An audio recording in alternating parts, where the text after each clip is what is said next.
Salut, on se retrouve pour le bilan culturel du 5 avec Roxy. Comme d'habitude, le 5 janvier, j'étais pas là, mais on s'en fiche, c'est parce que j'aime pas trop janvier, même si je suis en train de tourner en janvier. Le seul livre dont je vais parler, c'est Plein de vie de Fante. Je parle beaucoup de Fante, mais j'adore Fante. C'est le livre à lire quand on est en dépression un peu hivernale. On faisait ça avec ce qui est en train de se passer, c'est pas ouf. On se retrouve dans la vie d'un mec qui est un peu paumé, qui va rencontrer... Bah ouais, c'est une rencontre, son premier enfant, qui a sa femme qui est enceinte, il l'aime plus que tout, mais en même temps, il y a sa maison qui tombe en ruine, donc il sait pas quoi faire, il appelle son père il a des relations hyper conflictuelles avec lui et avec sa famille en général. On dirait pas comme ça, mais c'est vraiment un livre contre la dépression, parce que il y a cet amour qu'il a pour sa famille, sa femme, son futur enfant. On le voit, on le lit et on passe vraiment un super bon moment. C'est pas dur à lire en plus Fante. Ça doit faire genre 200 pages. Et je le conseille vraiment en cette période. Je pense que c'est en plus très facile de le trouver. Et sur Kindle et en PDF. Donc allez-y, courez le lire. Ça va vous faire du bien. Bon après, je vais pas vous mentir, ça va vous donner peut-être envie de bouger en Californie, parce que clairement, si je me souviens bien, on est en décembre et il est en t-shirt. Mais ça, c'est pas de ma faute, c'est celle de Fante. On va partir sur le tronc du chapitre. Vraiment le plus conséquent de ces 2 derniers mois, c'est les films. C'est parti, on y va pour 7 films, un peu condensés pour pas que la vidéo dure 40 minutes, merci. Alors, premier film, c'est Harpoons. Est-ce qu'on dit comme ça? Peut-être pas, et je m'en fiche. Alors, celui-ci, je l'ai regardé sur Shadows, je crois que ça a été produit par eux-mêmes d'ailleurs. J'ai été assez surprise, j'ai beaucoup aimé le jeu d'acteur, j'ai beaucoup aimé l'histoire en elle-même, j'ai adoré la fin, sans spoiler ni rien. Par contre, il y a un déferlement de violence dès le début que j'ai pas du tout apprécié. Après ça allait, hein, parce qu'on tombe dans la catégorie horreur là, c'est sur Shadows donc oui, c'est un thriller horreur. Et qu'encore une fois, les acteurs jouent vraiment très bien. J'ai été pour des acteurs que je ne connais pas, pour en plus une plateforme qui est aussi petite que Shadows, je me suis dit je vais tomber sur un truc qui va être un peu éclaté, ce qui m'est arrivé plusieurs fois avec Shadows, et là, pas du tout. Je l'ai mis un peu au hasard. Je regrette pas. Regardez-le, ça mange pas de pain. Vraiment pas. On en vient à un film qui, je pense, est le plus compliqué à expliquer et qui en même temps m'a foutu une claque parce qu'il fallait absolument que je le voie un de ces jours. C'est Irréversible de Gaspard Noé. Alors Gaspard Noé, j'ai du mal avec ces films. J'ai vraiment du mal avec ces films, surtout ces récents. J'ai pas encore vu Climax, mais par exemple Enter the Void, c'est un truc qui est nul. Je l'ai trouvé à chier. Je suis désolée. Love, bon ben... Love quoi, j'ai pas apprécié particulièrement. Et donc Irréversible, je me suis dit... Là par contre... On ne part pas avec la même base. C'est-à-dire qu'on a quand même Monica Bellucci qui est genre une actrice qui est... mieux que ça, on meurt. Il y a Mathieu Kassovitz. Et il y a... Oh, je me souviens plus de l'autre acteur que je mettrai là. Je les aime tous les trois. Et je me suis dit, ça va être bon, ça va être bien. On m'a dit de le voir. Et mon Dieu. Déjà mon Dieu, parce que j'ai fait la première erreur de ma vie. C'est-à-dire que j'ai vu Irréversible remonter à l'envers. Gaspard Noé a voulu mettre un climat où il y a ce moment précis de la fin qui est vraiment genre hyper dur à quelque chose qui va graduellement aller vers le happy end. Et moi j'ai regardé le contraire, c'est-à-dire que j'ai regardé le happy... Je sais pas comment on pourrait appeler ça, mais le happy avec le end. Le end... Et quand j'ai vu cette merde, je me suis dit merde, non. Je l'ai regardé donc monter normalement. Et de toute façon, ce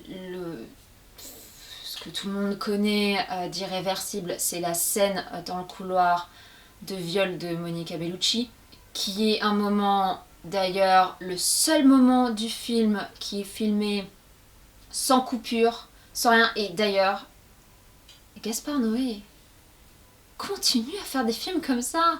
On te demande pas de faire des vues spatiales et tout ça. Là, il a atteint son apogée et le film dure 1h20, même pas. Et c'est vraiment son apogée parce que on va avoir... alors moi, que je l'ai regardé à l'envers ou que je l'ai regardé monté comme lui il le voulait, il va y avoir beaucoup de coupures, il va y avoir beaucoup de moments qui sont très très tendus avec de la musique ou alors des moments qui sont plus lents mais où il y a quand même des cuts, des zooms, il y a des parties pris. Et dans la scène centrale, qui est la scène du viol dans le couloir, il n'y en a pas. C'est-à-dire qu'il a juste posé la caméra comme là. Et c'est ça qui rend absolument le film horrible et qui rend cette scène insoutenable. Alors, les scènes de viol maintenant, c'est plus quelque chose de rare dans les séries, dans les films. On est rarement vu qui était aussi insoutenable. On le voit déjà de A à Z, ce qui fait beaucoup. On est témoin. D'ailleurs, il y a un moment où il y a une personne qui arrive derrière, qui voit ce qui se passe, et au lieu d'aider, il se casse.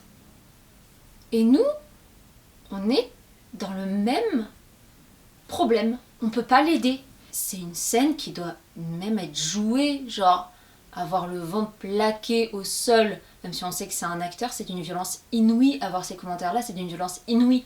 Donc voilà, j'ai regardé Irréversible et comme je l'ai dit entre-temps, je me suis dit, oh non, je vais lui donner une autre chance avec Enter the Void, c'est peut-être mieux que Love et tout. C'est de la merde, c'est de la merde, c'est de la merde, c'est de la merde, c'est de la merde, c'est de la merde, c'est de la merde, c'est de la merde. Et puis j'ai empilé sur un autre truc qui a pas été forcément bien critiqué, qui est Queens, c'est Queens, qui est sorti en 2019, qui a d'ailleurs été produit par Gillo si je me souviens bien. Ça va parler de une grande escroquerie qui a été révélée, je sais pas trop quand, mais après la crise financière de 2008, par des stripteaseuses à New York. Donc ce qui s'est passé, c'est que avant 2008, le striptease et tous les clubs de striptease, ils se faisaient de l'argent pas possible. Après 2008, il y a eu le crash.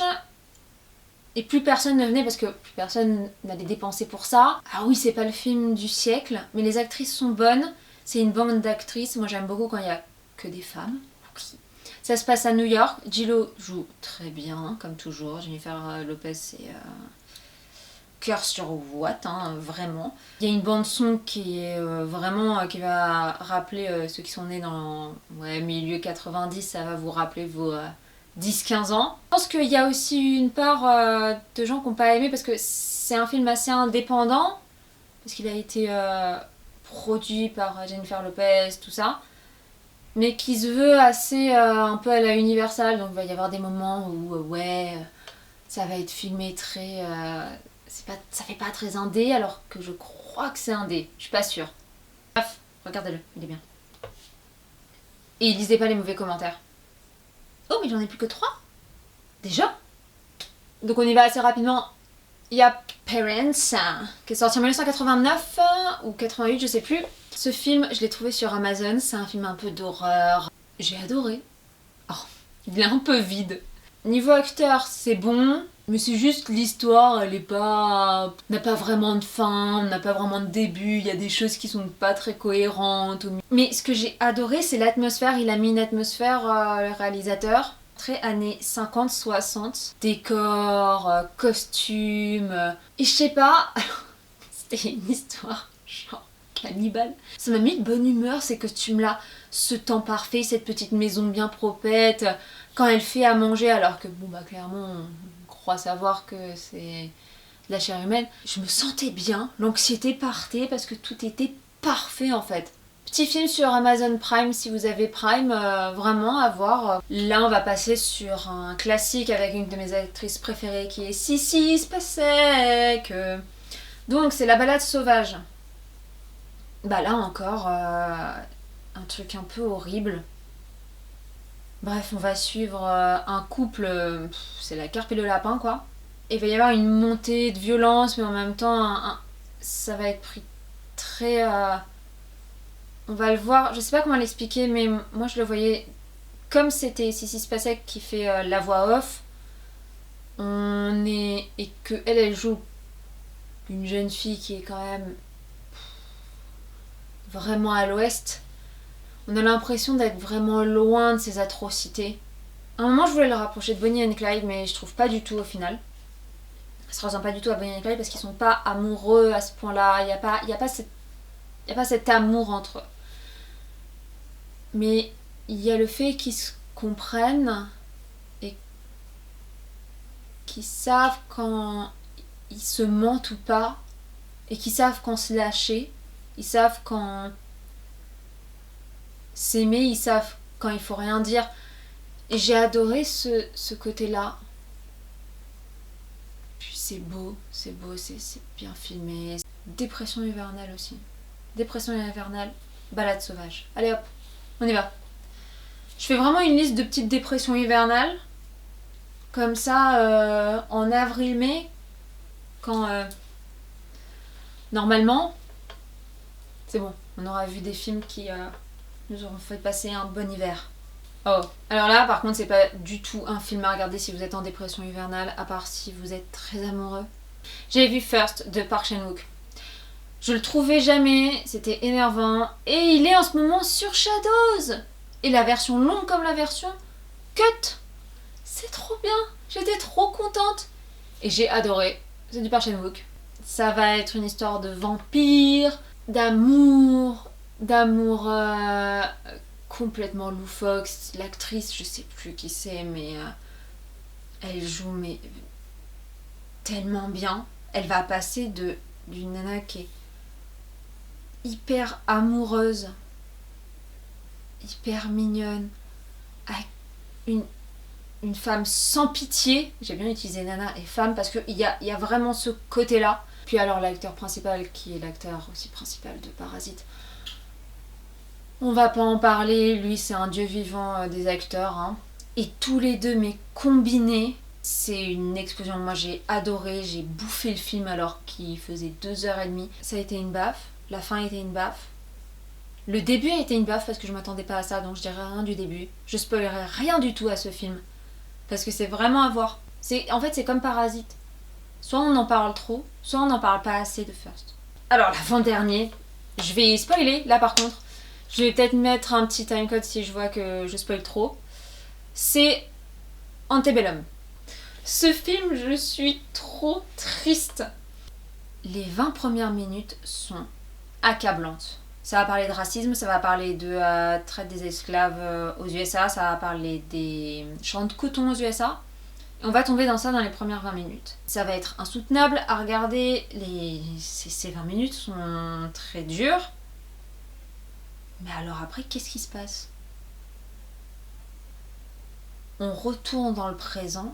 Au départ, on a vraiment des doutes, on pense qu'elle est hantée. Enfin, à un moment, elle dit même... Ma grand-mère disait que quand on a l'impression d'être hanté, c'est nos ancêtres qui viennent nous voir et qui veulent passer du temps avec nous. Enfin, c'était hyper bizarre et donc on se dit ça carrément. Puis je me disais, mais comment est-ce qu'il va s'en sortir ce film si c'est une histoire de fantôme?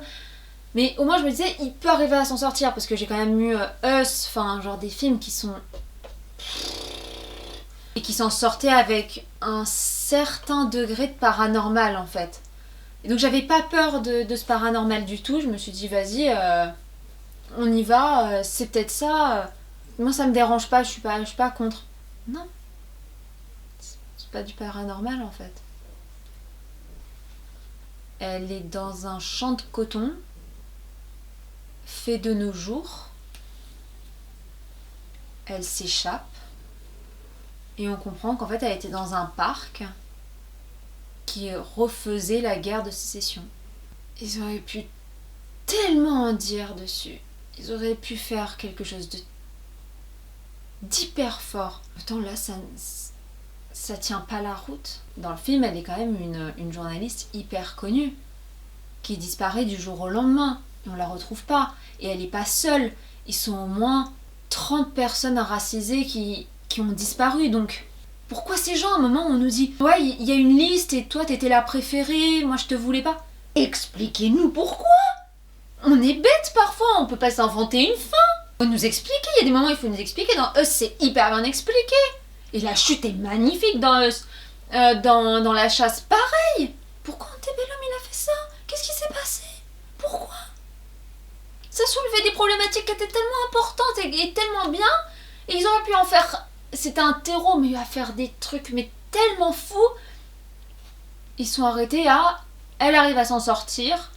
Point.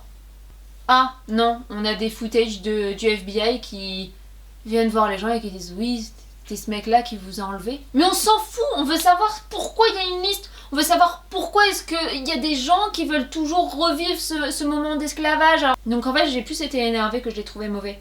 Donc à vos risques et périls si vous osez le regarder. Et le dernier film, c'est un documentaire en fait, et ça s'appelle Le bois dont les rêves sont faits. Ce film, c'est un film... Vraiment, c'est un documentaire, genre... Ça va pas, tu regardes ça. Ça va parler du bois de Vincennes et toutes les personnes qui font du bois de Vincennes, le bois de Vincennes. Des jardiniers, aux promeneurs, aux prostituées, aux peintres, aux familles, aux dog-sitters. Et ça fait tellement du bien. Et la réalisatrice, elle est arrivée... Alors, il y a un côté un peu striptease, mais il y a quand même une voix off. Mais un striptease comme dans les années 90, c'est-à-dire qui est hyper bienveillant. Pas les striptease qu'on a vus ces dernières années. Elle laisse parler les gens, elle se met à leur hauteur. Elle pose pas forcément tout le temps des questions, parfois elle rigole avec eux et elle laisse des trucs qui sont hyper banals en fait. Genre, mais il fait pas trop noir pour peindre et tout. C'est hyper beau et bien. Et c'est beau. La luminosité, elle est belle. Non, vraiment, c'est un documentaire à regarder absolument. Il n'y a rien d'autre à dire. Par contre, c'est absolument à voir et à payer pour, parce que je l'ai pas trouvé sur une plateforme, je l'ai trouvé sur iTunes. Je suis encore heureuse d'en parler tellement il était bien ce documentaire. Moi, j'étais trop contente de le voir. Je sais pas quoi dire de plus, genre, vous êtes pas bien un jour, ou même vous êtes bien mais vous avez besoin d'un petit coup de pouce et tout ça. Foncez, c'est tout. Donc voilà, j'ai fini avec les films. Enfin. Et je vais faire les séries. Alors, j'ai regardé vraiment que 2 séries ce mois. Et j'ai regardé The Haunting of Hill House. Je sais pas s'il faut vraiment en parler. Ça fait peur, mais la fin est très américaine. C'est tout ce que je dirais. Très très bonne série. Très bons acteurs. Par contre, si vous vous attendez à une fin européenne un peu genre ouin ouin, tout le monde meurt à la fin. C'est pas ça. C'est pas ça. C'est américain, c'est genre ah on s'aime, ah, tout le monde va bien. Ah. Moi j'aime bien quand ça se passe mal. Il y a des moments où on a envie que ça aille mal, parce que ça va mal. Il est sur Netflix, tout le monde a Netflix, alors regardez. La série dont je voulais absolument parler, c'était Insecure. Qui a été écrite, réalisée. Et le personnage principal est Issa, je sais plus son nom de famille. Super, c'est magnifique, j'adore ça. Une actrice, une autrice, une... Pareil, quand est-ce que vous allez nous laisser quelque chose? On ne sait pas. Cette série, elle est super. En ce moment, je fais beaucoup de liens avec cette série et Sex and the City. Et j'aime beaucoup parce que je vois énormément de différences et ça, je suis hyper contente de voir ça. C'est-à-dire que dans Insecure, ça va être des femmes racisées qui vont parler de problèmes de tout ce qui est racisme, tout ce qui est aussi de la cause féminine. Elles sont à Los Angeles. Il y a beaucoup de thématiques qui peuvent ressembler à Sex and the City, en dehors du fait que elles sont noires et que Sex and the City, il y a très peu de représentation de personnes racisées, disons que c'est du blanc sur blanc. Par contre, leur relation avec les hommes, ce qui va aussi faire d'Insecure Insecure, même si je préfère Insecure dans le sens où leur relation amicale, leur relation avec avec, oui, le racisme, la société est beaucoup plus importante que dans Sex and the City. Sex and the City, c'est vraiment les hommes, les femmes, les hommes, les femmes. Il y a toutes les évolutions sur qu'est-ce que c'est qu'une relation. Être célibataire à plus de 25 ans, c'est la honte dans Sex and the City, alors que là, elles le vivent normalement. Elles sont pas là à courir après les mecs non plus, elles sont pas là à courir après les relations, elles sont pas là à se dire je suis pas maman à 30 ans. Et ça, j'ai beaucoup aimé, alors que Sex and the City, c'est totalement le contraire. C'est il faut avoir un copain, il faut avoir un mari, il faut avoir ci, il faut avoir ça, il faut vivre avec quelqu'un. Là, elles sont pas du tout dans le même truc. Dans Sex and the City, on voit très très peu le travail qu'elles ont, sauf celui de Carrie. Sinon, c'est très très peu, ça prend pas de place. Alors que là, c'est toute leur vie en soi, parce que c'est carrément ce que nous, il nous arrive en fait en tant que personne. C'est plus notre vie qui va primer, et notre vie, c'est le travail ou pas le travail, du moins c'est notre passion. Par contre, il y a quelque chose que dans Sex and the City et Insecure, il va se passer. Et la fin est exactement la même. Dans un des épisodes de Sex and the City et Insecure, il y a un des personnages principaux qui va sortir avec un homme qui va se révéler être bi. Dans les deux cas, elles vont dire c'est juste parce qu'il cache son homosexualité. Alors dans Sex and the City, elles sont carrément oui, c'est vrai, c'est pour ça, elles la soutiennent. Bon, elle va le quitter et tout ça, parce que c'est sûr qu'il va finir avec un homme. Et dans Insecure, j'ai adoré parce que ses amis sont pas du tout dans le même truc. Elles disent mais attends, mais toi aussi t'as eu des relations avec des femmes. Oui, mais moi c'est pas pareil, chez les filles c'est normal, ça se passe toujours comme ça. Non, enfin genre moi j'ai jamais eu ça. C'est le seul truc sur lequel on n'a pas du tout évolué en fait. Bref, j'espère que cette vidéo ne durera pas trop longtemps. J'arrive pas à finir ma vidéo, hein. J'y arrive pas. On se retrouve bientôt, j'ai quelques idées pour les vidéos. Faites attention à vous, prenez soin de vous, physiquement comme mentalement. Soyez pas trop covidés. Et puis bisous. Toi t'as vraiment la flemme aujourd'hui, hein. T'es pire que moi, hein. Mais non, t'es sérieux ?